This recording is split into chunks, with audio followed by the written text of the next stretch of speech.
In this video, I'm going to be showing you how to make these cool looking Necron summoning stones. Now they're inspired by Dawn of War, the video game, and I think they look pretty dang nice. Now with the new edition of Warhammer 40k just on the horizon, I thought now would be a good time to show you how I did it. So let's do it. So what I'm going to be showing you, I'm using 30mm thick XPS foam. Now I got this on eBay for about £10 in like one massive sheet. I would not recommend any thicker than that if you're going to be using a knife. Obviously if you're using a hot wire cutter, you can sort of go as thick as you like. Now with this 30mm XPS, what I'm going to do is cut it to size. I have again made a template, as I seem to always make templates, but the measurements on this one are pretty simple. It's 18cm tall by 9cm wide, and the first thing we're going to do is cut that out of the foam.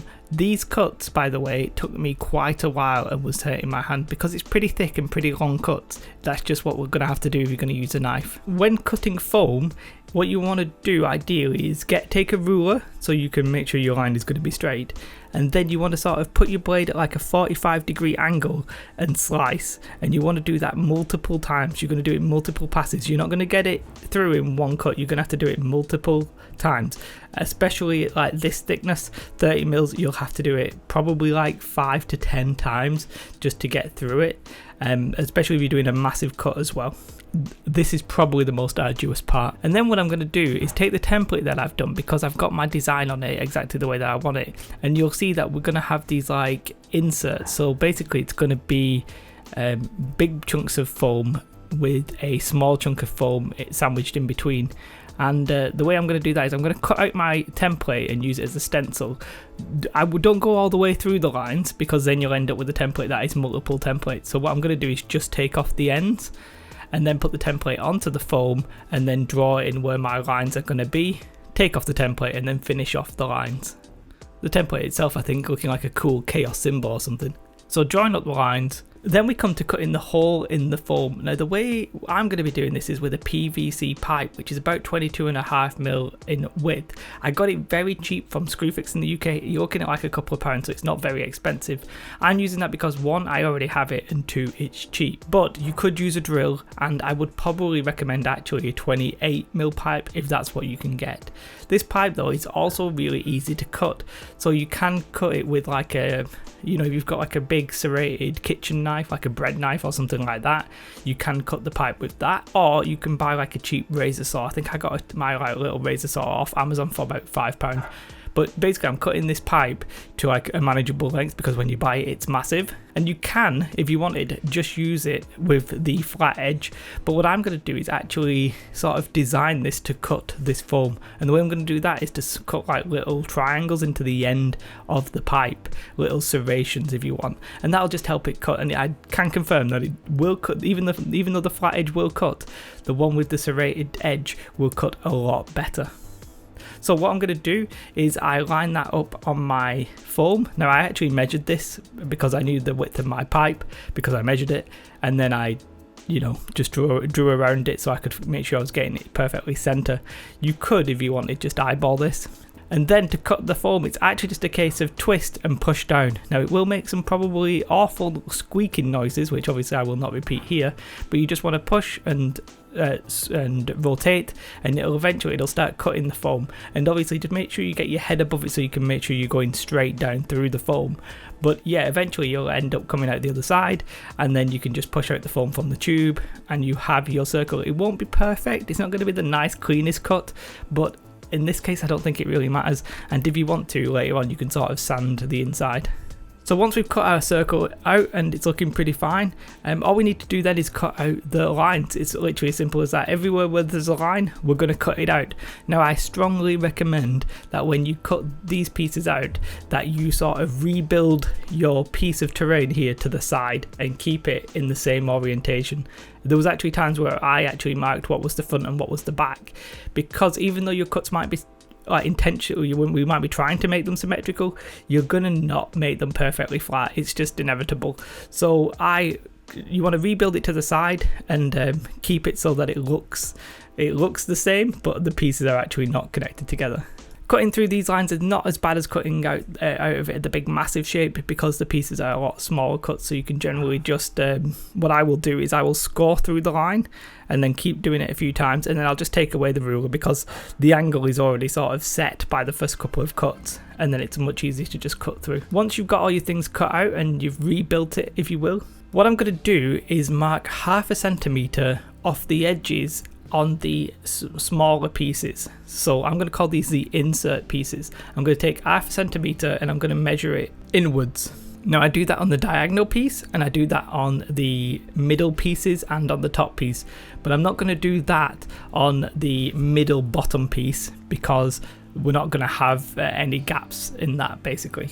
So for those diagonal pieces, it is actually a little bit tricky to do this cut because you're going to have it on its side simply because we want the same angle. But that is probably, again, just score it and then cut it. That's probably the easiest way to do it. It's not too bad, but that's what we're doing. Once you cut off 0.5 centimetre off the edges, we're then going to reduce the width by 0.5 centimetre on each side. So that's just a case of measuring twice, draw a line between them, and then cut the line. And the reason we're doing that is because we want it to look like this is, we want it to, it's an indentation, isn't it? Again, once you've done the cut, I would make sure you sort of rebuild your piece of terrain. Granted, with these smaller pieces, it's going to look a little bit weird. One thing to note is where the circle is, we do not want to cut that bit. You're cutting the opposite side of where the circle is, because the circle we're going to rebuild later and we want it all to remain as like a perfect circle. Once you've got all the pieces the correct size, I know which pieces are going to be the internal pieces. So what I do is I mix some PVA with some white paint. Now normally you would use black because you can tell where it's gone, but in this case I want it to be a bright colour. And then I paint where the insides are going to be only. Again, make sure everything is in the correct place. I then have this neon green colour, which I use to paint over the white with this neon green. If I'm honest, this neon green was a bit of a streaky paint, and unless you're going to do multiple layers, it ended up being more trouble than it's worth. So what I would do here is I would just take your brightest green and a bit of yellow and just paint over the white with that colour. We want it to be bright, and because in case we can't get to it later on once it's all glued together. But yeah, the neon for some reason was just a bit, it just wasn't really suitable. But I do think it is worth painting it before you glue it together. And then to glue it together, you could just use PVA. I'm personally going to use hot glue because it's quicker. And you just want to make sure you try and get your pieces in the middle. Your first piece is probably the key piece here. I'm going to start at the bottom and work my way up, put hot glue on one side and push it into the middle. That's it. I just eyeballed it. I didn't measure it. Technically you could measure 0.5 centimetre in and 0.5 centimetre at the back and measure it, but I didn't. And then you just sort of keep working your way up with the hot glue. So I did the bottom left, and then I did the bottom right, then I did the diagonal pieces. The only key thing is you want to try and make sure that your middle pieces are all lined up, obviously, and you want to try and make sure that you're creating that circle as best you can and as close as to when it was all one piece. Just hot glue everything up, assembling it. I found this bit actually quite fun. If you want to make sure you've got things level, you can sort of just lie it on the table as well, because obviously all your pieces should be level, so that your big pieces should also be level. Pretty happy with how that looked. Then I took this Hauser dark green, which I think I saw on Wylock's channel, but basically I mixed that in with some PVA and just painted the rest of the terrain piece in this dark green. It's a really nice Necron dark green.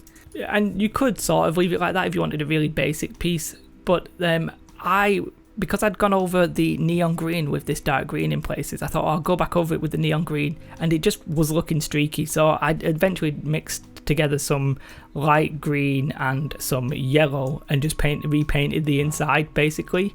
So I actually start off here weirdly with black, so I get a bit of black, mix that in with the dark green, and I'm trying to make it so that the stone initially sort of looked like it was black, but now that it's turned on, it's gone a bit green. And then what I'm going to do is dry brush the rest, and then I just sort of keep adding green or go up in shades of green, get into a brighter and brighter green towards the middle. Eventually I'm just sort of taking that sort of yellow and green mix and dry brushing just the edges of all of where the light is emanating from. Basically we're trying to do some object source lighting, and I'm not very good at object source lighting, and I'm not very good at explaining it. So basically it's brighter in the middle, and maybe I actually do it brighter where the circle is, and then we want it to go darker towards the flat patches are. I also edge highlight or dry brush, sorry, the like the very edges of the outside piece. You don't have to do that, I just think it looks good with it, so that's what I do. You can paint it every way you want, but once you painted it, we're done. Now, the one thing I would say here, I did make a version of this using 50mm foam that I used my new hot wire cutter. Don't worry, I will always try and make something, if possible, without the hot wire cutter, but I just wanted to say on this case, it was so much easier and quicker with the hot wire cutter. For sure, I can understand why people would buy one, and you can do thicker versions of it, so I do think 50mm version does look a little bit better. I also damaged this version, so like intentionally created like battle damage or whatever you want to call it, aging. I just did that with like a pen and a knife and my fingernails, but yeah, the hot wire cutter was a lot quicker, and I painted that in the same way, except I didn't paint I didn't paint it first when I assembled it. Now, that was a bit of a problem for the inside of the circle, but it actually wasn't that bad, so don't worry about it if you like forget to do that or what have you. But I'm pretty happy with how both of them look.